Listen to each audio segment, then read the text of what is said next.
Severe weather is once again lashing parts of the Midwest and South with powerful tornadoes, heavy rain, hail. NBC's Gabe Gutierrez is in Abilene, Kansas once again for us. Gabe, good morning. Savannah, good morning. Heavy rains in this area overnight, even after residents here are still struggling to clean up after that tornado. But it was parts of Texas overnight that saw the biggest downpour. For many, it was a miserable start to the holiday weekend. From terrifying tornadoes to devastating flooding, yet another round of severe storms is ravaging the country. Overnight near Houston, relentless rain prompting water rescues. From the time we turned around, my car was underwater. This morning, Bryan, Texas, in shock after this tornado roared through. I was scared for my life. You just kind of, 30 seconds doesn't sound like a long time, but when you're scared that something's like going to happen to you or the one person you love, you're worried. In Kansas, ominous skies and damaging winds blowing drivers off roads. Hail pounding Colorado, briefly halting flights in Denver. While Kansas City's airport was evacuated, travelers taking cover. There's thousands of people walking downstairs. I was like, did Dorothy click her heels 3 times? It's been a destructive week. 134 tornado reports since last Saturday.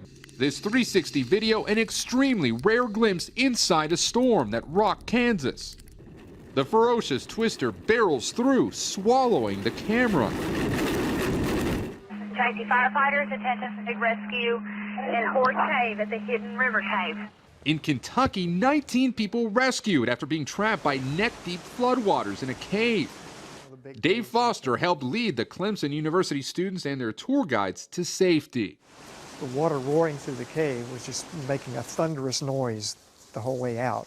The group had been trapped for 6 hours. Everybody got out. Nobody got injured.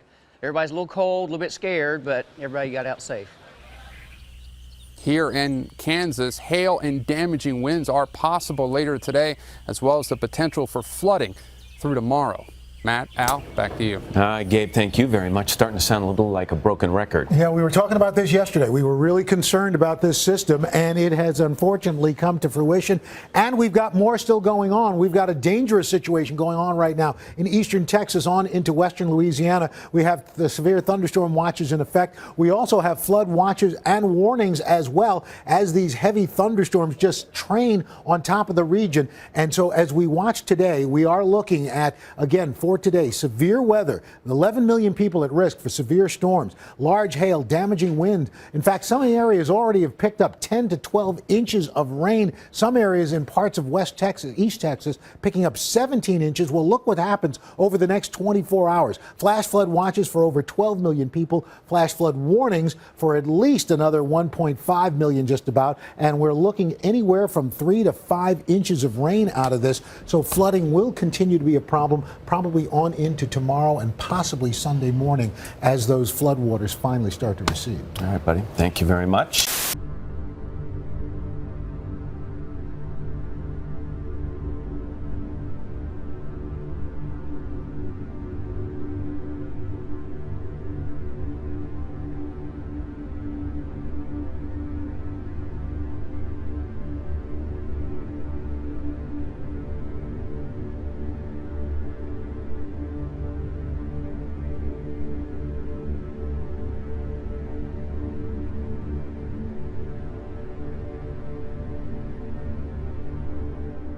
The hot water in the kettle gives off water vapor to the air by rapid evaporation, just as rivers, lakes, and ponds give off water vapor to the air by slow evaporation.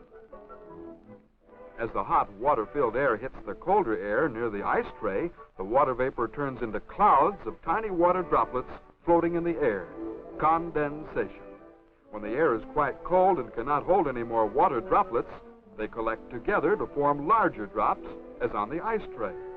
And being too heavy to float in the air, they fall back to the earth as rain.